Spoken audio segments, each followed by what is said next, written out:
ბარიატრიული ქირურგი ბატონი რატი ტურაშვილი და ბატონი ვახტანგ კედიშერაშვილი, საქართველოს ბარიატრიული და მეტაბოლური ქირურგიის ასოციაციის აღმასრულებელი დირექტორი. სტუმრებს ვთხოვთ სტუდიაში. კეთილი იყოს თქვენი მობრძანება, პირველად ხართ ხო ჩვენს გადაცემაში სტუმრად? აჰა. მოგესალმებით. სანამ საუბარს დავიწყებთ, გთხოვთ მიირთვათ წყალი მთის, რომელიც არ შეიცავს ბრომატს. მოდით ჩვენს ტელემაყურებელს ავუხსნათ. რა არის ბარიატრიული ქირურგია? რატომ გახდა ეს მიმართულება ასეთი აქტუალური, რამ განაპირობა, არა მხოლოდ საქართველოში, არამედ მთელ სოფლიოში ბუნებრივია და რა გამოწვევების წინაშე დგას დღეს ეს მიმართულება? რას ნიშნავს ბარიატრიული ქირურგია? ბარიატრიული ქირურგია მედიცინის მიმართულებაა, რომელიც სიმსუქნეს და მასთან ასოცირებული დაავადებების ქირურგიულ მკურნალობას მოიცავს. თანდართული დაავადებების საკმაოდ ისეთი მწვავეთი მიმდინარეა, დიდი გამოწვევებთან გვაქვს საქმე, როგორც არის შაქრიანი დიაბეტი ტიპი 2, გულფილტვის უკმარისობები, სხვადასხვა ბევრი დაავადება, რომელიც საერთო ჯამში ქმნის მანკიერ წრეს, მეტაბოლურ დარღვევებს, რომლის გამოსასწორებლად ერთადერთი და ყველაზე ეფექტური გზა გახლავთ ბარიატრიული ქირურგია. მოდით ჩვენს ტელემაყურებელს ისიც ვუთხრათ, თუ რატომ, რა მიზეზის გამო გაიზარდა პაციენტების რიცხვი. სამწუხაროდ დღევანდელ პირობებში, როდესაც მოსახლეობა ბევრად ჩართული არის სამსახური, თავისუფალი დრო ნაკლები, სტრესი, კვებაზე დამოკიდებულება, ბევრი სხვადასხვა ნიუანსია, სხვადასხვა ფაქტორი განაპირობებს და ძირითადად არის ეს რომ დინამია, ადამიანები ძირითადად ფეხიცარულის პრობლემა, გადაადგილების პრობლემა, ძირითადად ტრანსპორტით გვიწევს, ან სამსახურში ვართ და უფრო მჯდომარე მუშაობას ეწევიან ადამიანები. აქედან გამომდინარე მიღებული კალორიების, რა თქმა უნდა, თანაბარდობა ირღვევა, არ იხარჯება, დეპონირდება და აქედან წამოვიდა ეს პრობლემები ფასტ-ფუდების განვითარებამ და ბევრი სხვადასხვა ფაქტორი არსებობს, რომელმაც უკვე გამოიწვია ეს პრობლემა.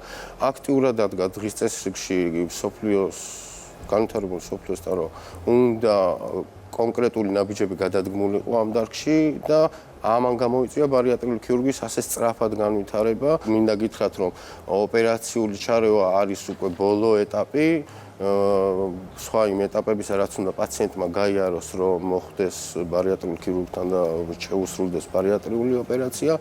პირველ რიგში, თქვა, დიეტოთერაპია, ენდოკრინოლოგის მეთვალყურეობა, მკურნალობა, ჯანსაღის ცხოვრების წესი და ეს ყველაფერი როცა უშედეგოა, ამის მერე უკვე იძულებული ხდებით, რომ ჩავერიოთ ქირურგიულად და მოვაგვაროთ ქირურგიულად აღნიშნული პრობლემები. არ მოვიტყუები თუ ვიტყვი, რომ ბარიატრიული ქირურგიის პიონერი საქართველოში იყო ბატონი ნიკოლოზ გვახარია, ნიკა.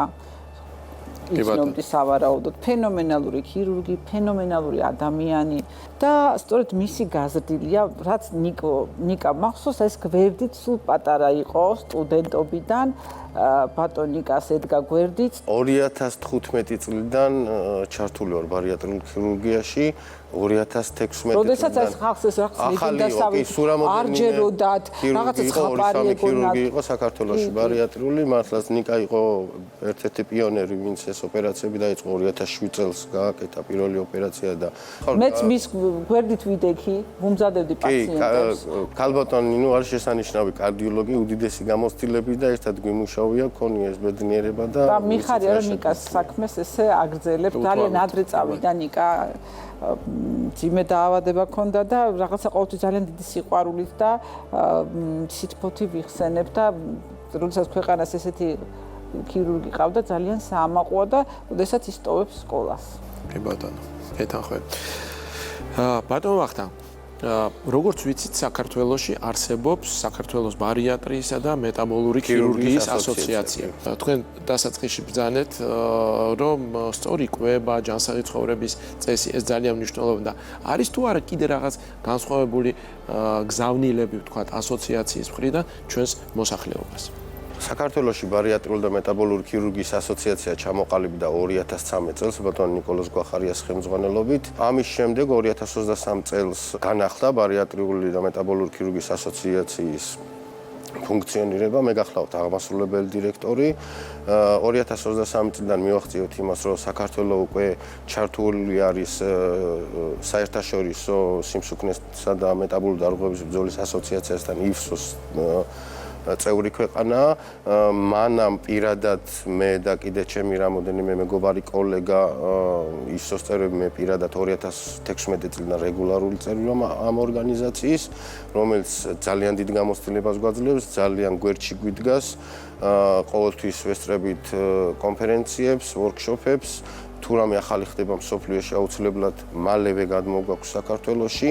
ამის საშუალება საბედნიეროდ გვაქვს, ტექნიკურადაც, ცოდნის მხრივაც და უკვე ბევრად ფუნქციური გახდა ასოციაცია. ამ ორ წელიწადში საკმაოდ წარმატებებს მივაღწიეთ. რაც შეეხება ცნობადობას, ყოველთვის ვინც მიცნობს და თუ სადმე საშუალება მაქვს, რომ ამ დარგზე ვისაუბრო, არასდროს არ ვსაუბრობ, მოდი ოპერაცია გაიკეთე, ყოველთვის ვსაუბრობ იმას, რომ როგორ ავიცილოთ ოპერაცია თავიდან. ოპერაცია ყოველთვის ბოლო გამოსავალია, როდესაც სხვა გზა არ რჩება და ყოველთვის ვიწყებთ პაციენტის მომზადებას, თუნდაც ოპერაციისთვის იმ სწორ გზაზე დაყენებით, ცხოვრების ტემბრის რიტმის შეცვლით, წესის შეცვლით. არ არის მარტო სწორი კვება, აქ ბევრი სხვა ნიუანსია, რომელიც პაციენტებმა უნდა გაითვალისწინონ. სახელმწიფოსთანაც საკმაოდ კოლაბორაციაში ვართ ურთიერთშეთანხმებით და აზრების გაცვლით საკმაოდ დიდი პროექტები ხორციელდება და მუშავდება ამ მიმართულებით და მე იმედი მაქვს, რომ უფრო ჩართული იქნება სახელმწიფო ამ დარგის განვითარებაში და საშუალება მოგვეცემა, რომ განავითაროთ ეს დარგი და არ გქონდეს ჩამორჩენა განვითარებულ სამყაროსთან. და მოდი ჩვენს მეორე სტუმართან ბატონ რატისთან, რომელიც ძალიან მულტიფუნქციური ექიმია, გარდა იმისა, რომ არის კარგი ზოგადი ქირურგი, თორაკალური ქირურგი, ასევე არის ექიმი ენდოსკოპისტიც, ანუ თავის პაციენტებს თვითონვე იკვლევს ენდოსკოპიურად, გასტროფიბროსკოპია და ასე შემდეგ და ასე შემდეგ. ბატონო რატი, ჩვენ აქ დღეს საუბარი გვექნება ეგრეთ წოდებული სადი ოპერაციის ესეთი მეთოდი, რა არის ეს, ვინ გააკეთა პირველად ჩვენთან, ყველა აკეთებს თუ არა და რა შემთხვევაში ტარდება ეს ჩარევა? SADS ოპერაცია არის ერთ-ერთი ყველაზე პოპულარული ოპერაცია დღესდღეობით ევროპაში, ამერიკაში. ეს არის, მე ასე ვიტყოდი, ბარიატრიის ხვალინდელი დღე. ჩვენთან, ჩვენს ქვეყანაში ეს პირველად ჩაატარა ბატონმა ნიკა გვახარიამ. 2016 წელს ჩაერთვა ზოგადად ფართო გამოყენებაში და უკვე 2017 წელს და რამოდენიმე თვეში, სადღაც 3 თვეში უკვე ჩატარებული იყო ამ გუნდის მიერ. დღესდღეობით უკვე ჩვენ ვაგრძელებთ, ესე რომ ვთქვათ, ამ ოპერაციების კეთებას და საკმაოდ დადებითი შედეგებით და რეზულტატებით ანუ მაყურებელმა რო გაიგოს, რას ნიშნავს SADS-ი? SADS-ი ოპერაცია მე ასე პაციენტებს მარტივად რომ გაიგონ, ვუხსნის ხოლმე რომ ეს არის კომბინირებული ოპერაცია, არის სლივ გასტრექტომიის და ბაიპასის ერთად ჩატარება, ესე რომ ვთქვათ. ამ ოპერაციის უპირატესობები არის ის, რომ მაგალითად თუ შევადარებთ სლივს ან ბაიპასს, ჯერ პირველი რომ ვთქვათ, ესე იგი მომატების ალბათობა თუ სწორად არის ჩატარებული ოპერაცია და კომპეტენტურად არის შესრულებული, თითქმის არ არსებობს. ზოგიერთი ავტორის თქმით, ესე იგი არის სადღაც 10-12 წლიან პერსპექტივაში დაახლოებით 4%-მდე წონის მატება. როდესაც მაგალითად სლივ გასტრექტომიის შემთხვევაში 3-5 წელიწადში არის დაახლოებით 30-40%-ში წონის მატება, ასევე ბაიპასების სხვადასხვა ტიპებში არის დაახლოებით 15%-მდე წონის მატება. ესე იგი, ეს თვითონ მიუთითებს, რომ რამდენად ეფექტური ოპერაციაა. ასევე ამ ოპერაციის შემდეგ, ამ ოპერაციის მთავარი მექანიზმი არის ის, რომ ნარჩუნდება პილორუსი. პაციენტი მოვიდა თქვენთან და გეუბნებათ, იცით, მე გავიგე სადღაც, რომ არსებობს ამ ტიპის ოპერაცია. მინდა ამ ტიპის ოპერაციის ჩატარება. მას სურს, მაგრამ თქვენ თვლით, რომ ამ შემთხვევაში მას არ სჭირდება. აი ეს რომ აუხსნათ, რა არის ძირითადი ჩვენება, როდის არის ნაჩვენები ამ სახის ოპერაცია, როდის არის სლივი ან ბაიპასი. ჯერ დავამთავრებ იმას, რომ რა უპირატესობა აქვს ბაიპასთან და სლივთან შედარებით, ხო, რაც ესე გავრცელებულია.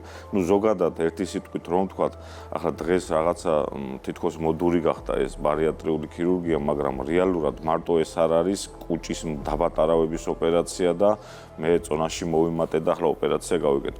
რეალურად ბარიატრიული ოპერაციები და თვითონ ეს ბარიატრიული ქირურგია ემსახურება ამ პათოლოგიურ სიმსუქნესთან ასოცირებული დაავადებების განკურნებას, ალაგებას. ანუ აქ სულ სხვა არის მექანიზმი, სულ სხვა არის მიზანი, ჩვენი მიზანი და ნუ შესაბამისად პაციენტის მიზანიც ესე უნდა იყოს. რაც შეეხება უპირატესობებს ბაიპასთან და სლივგასტრექტომიასთან შედარებით, მაგალითად შაქრიანი დიაბეტი ტიპი 2-ის დროს ბაიპასის შემთხვევაში დაახლოებით კომპენსაცია და რემისიის მიღწევა ხდება სადღაც 85%-ში, 90-მდეც არის განახწერილი და სლივგასტრექტომიის შემთხვევაში არის დაახლოებით 75%, 70%-ის ფარგლებში. ამ ოპერაციების დროს არის 98%-ზე მეტ შემთხვევაში მიიღწევა სტაბილური ხანგრძლივი რემისია შაქრიან დიაბეტ ტიპი 2-ის მართვის შემთხვევაში. ასევე თვითონ ოპერაციის ესე იგი მოქმედება როგორც თქვით, ხო, სხვადასხვა აქვს, მაგალითად ბაიპას სლივს. ეს ოპერაცია, ესე რომ ვთქვათ, აქტიურია და ასრულებს თავის საქმეს დაახლოებით 12 წელი. ბილიოპანკრეატულ შულტირებასთან შედარებით ეს ოპერაცია შედარებით უფრო მარტივი სამართავია. პოსტოპერაციულად თუ ვთქვათ სლივგასტრექტომიის და ბაიპასის შემთხვევაში არის ითვლება, რომ რეაბილიტაციის პერიოდი არის პირველი 1 წელი, აღნიშნულ ოპერაციასაც დაახლოებით ანალოგიური ვადები აქვს. არ საჭიროებს ჩანაცვლებით თერაპიას, მაგრამ ამ ოპერაციის ჩატარების შემთხვევაში აუცილებლად ცოტა უფრო მეტი ყურადღება არის საჭირო და ასევე ყურადღება იმ მხრივ, რომ პერიოდულად რამოდენიმეჯერ აუცილებლად უნდა მივიდეს პაციენტი ენდოკრინოლოგთან. ვინაიდან ეს ოპერაცია შედარებით უფრო ესე რომ ვთქვათ, რთულია, იმიტომ როგორც თქვით, ფაქტიურად ორი ოპერაციის კომბინაცია არის. რთული არა იმიტომ, რომ სამართავად არის რთული ან რაღაცა ისეთ რთულ პოსტოპს მოიცავს, აბსოლუტურად იდენტური არის პოსტოპერაციული პერიოდი. პაციენტი 2-3 საათში ფეხზე დგას, აქტიურია, წყალს იღებს, მოძრაობ, ნუ ჩვენი პაციენტები ახლა დღესაც ესე არიან. უბრალოდ ჭირდება, თქვა თუ ბაიპას ჭირდება 1 წელიწადი, ამას ჭირდება დაახლოებით 2 წლამდე ცოტა მეტად ყურადღებით ყოფნა. და შესაბამისად ყველა პაციენტს ამ ოპერაციას ვერ შევთავაზებთ, ხო? იქ უნდა განსაკუთრებით დიდი მნიშვნელობა აქვს ფსიქოლოგიურ ფაქტორს, აქვს ანუ ფსიქოლოგს არ ვერერევა თავს აი ეს კვებაზე დამოკიდებულებას ეს ოპერაცია იმიტომ უფრო შეიქმნა და დაიხვეწა თქვათ ეს ბილიოპანკრეატული შუნტირება, რომ ბევრად მეტ კვებით კომფორტს აძლევს პაციენტს. სადიესი და ბევრად ანუ კვებით კომფორტი რასაც უნდა ჭამს? რასაც უნდა ჭამს, იდეაში ბარიატრიული ქირურგიის შემდეგ პაციენტი ისედაც ასეა, რასაც უნდა ჭამს, აქ შეზღუდვა არის რაოდენობაში და ფიზიკურადაც ვერ მიიღებს იმ რაოდენობას, რასაც მანამდე იღებდა პაციენტი. ამ ოპერაციის შემთხვევაში ხდება კუჭის დაახლოებით 80%-მდე მოკვეთა, როგორც კლასიკურად სლივგასტრექტომიის დროს და შესაბამისად ამ 80%-თან ერთად ეს შიმშილის ცენტრიც ამოდის. ამასთან ერთად ვაკეთებთ შუნტს, ანუ მაშუნტირებელ ოპერაციას, ბაიპას, რაც ერთის მხრივ მადას აქვეითებს და აი ზუსტად ეს არის მექანიზმი ამ ოპერაციის უპირატესობის, რომ არ აქვს გაძლიერებული ის შიმშილის გზნობა, ამავდროულად მაშუნტირებელი ოპერაცია და იმ 2 წლის შემდეგ და 3 წლის შემდეგ თუნდაც რომ მეტი რაოდენობით საკვები მიიღოს, ვიდრე მაგალითად ამ ბაიპასზე ან სლივზე, მომატების ალბათობა თითქმის არ არსებობს. რამდენი ხანი გრძელდება საშუალოდ ესეთი ოპერაცია? სადიესის ოპერაცია, რასაც ჩვენ ვაწარმოებთ, გრძელდება დაახლოებით საშუალოდ საათნახევარი.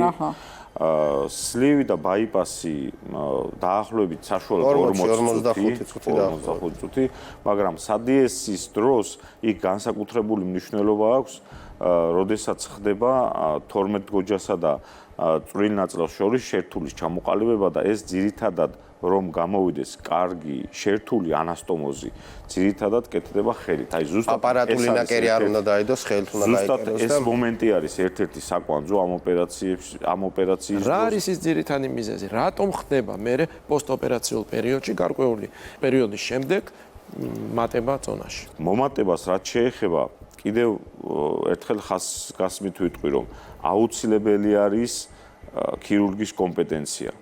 აუცილებელი არის ენდოკრინოლოგის კომპეტენცია. აუცილებლად უნდა იქნას სწორად შერჩეული, სწორად მომზადებული და შესაბამისად მერე სწორად მართული ეს ყველაფერი და მომატების ალბათობა, ის რაც ამ ოპერაციებს უწერიათ, რომ 5-7 წლის შემდეგ მაგალითად სლივს და ბაიპას რომ მომატების ალბათობა არსებობს, ამას ვერ გავექცევით, მაგრამ აი, როდესაც ხდება მე-6 თვეს, მე-8 თვეს და 1 წელიწადში და სამწუხაროდ ასეთი პაციენტები მერე არა თავის ექიმს უკავშირდებიან, ახლა მეც რამდენჯერმე მქონია პაციენტებთან ასეთი საუბარი, როდესაც არის სოციალურ ქსელებში რაღაც ჩათები, ხო, ეს ევროპაშიც აქტუალურია და ამერიკაშიც არის ეს ჩათები, სადაც კითხულობენ, რომ რა გავაკეთო და როგორ მოვიქცე. ანუ ეს საერთოდ გზიდან აცდენას ნიშნავს. ასეთ შემთხვევაში ჩვენ გვყავს და მოდიან მოგმართავენ ეს პაციენტები ამ ქვეყანაში იქნება ოპერაციები თუ სხვა ქვეყანაში და როგორ მოვიქცე. იმიტომ რომ ბევრჯერ არაფერი ჩარევა არ არის საჭირო, უბრალოდ ჭირდება ამ პაციენტის გამოკვლევა, ანალიზების ჩატარება და შემდგომში ენდოკრინოლოგის მიერ სწორი მართვა. აი ესე მარტივად შეიძლება გამოვიდეს. რევიზიული ქირურგიის საჭიროება დგება იმ შემთხვევაში, როდესაც ოპერაცია პირველად ჩატარებული ოპერაცია უშედეგოა, ან გარკვეული შედეგი დადო, ეს პერიოდი ამოწურა თავისი მოქმედების და წონის შებრუნება მოხდა და ყველაფერი ამ თერაპიული საფეხურების გავლის შემდეგ უკვე დგება ქირურგიული ჩარევის გადაწყვეტა. რევიზიული ქირურგიული ოპერაციები საკმაოდ ფართო სპექტრს მოიცავს. ყოველთვის კეთდება ერთი სტეპით უფრო რთული ოპერაცია, რა ოპერაციაც ჰქონდა შესრულებული, ან რა ოპერაციაც ჰქონდა პირველადაც შესრულებული, მოდიფიკაციის შეცვლა. არის ოპერაციები, რომელიც თქვა ვეღარ დააბრუნებ, ხო, მოჭრილ კუჭს და უნდა გაართულო თქვა ანასტომოზი დაადო, დააპატარავო თქვა ის გადაწელილი კუჭი, ან არის შემთხვევები ზედმეტი ჭარბი კვებისგან, ემოციური კვებისგან, სწრაფი კვებისგან, კარგად არ დაღეჭილი საკვებისგან იიწელება ეს ანასტომოზი, ხდება ფართო, ხდება ადვილად სწრაფად კუჭის დაცლა და კუჭი რო ადვილად იცლება, პაციენტი რა თქმა უნდა უფრო მეტ საკვებს იღებს, რაც მეტ საკვებს იღებს, მეტ კალორიას იღებს და ეს იწევს უკვე ამ წონის შებრუნებას. რეალური მიზეზი ეს არის, ჩავთვალოთ ცუდად გაკეთებული ოპერაცია თუ კარგად გაკეთებული ოპერაცია თუ ვისი ბრალია, რეალური მიზეზები ეს არის, რომ ტექნიკურად ხდება ამ ქირურგიული ჩარევის გაფუჭება, ასე ვთქვათ, გაზრდა, მოცულობის ზომის და უკვე ხდება საჭირო რომ გავაკეთოთ. ძალიან დიდი მადლობა გადაცემაში სტუმრობისთვის და საინტერესო თემების განხილვისთვის. ნინა, ჩვენი გადაცემა დასასრულს მიუახლოვდა და მაყურებელს დავეცვიდობოთ ზუსტად ერთი კვირით. ამჯერად ისევ კვირას შევხვდებით რაგბის მატჩის გამო კიდევ ერთხელ შევახსენებ მაყურებელს. კვირას 16 საათზე ზუსტად ერთ კვირაში გელოდებით. გვიყურეთ და აიმაღლეთ იმუნიტეტი.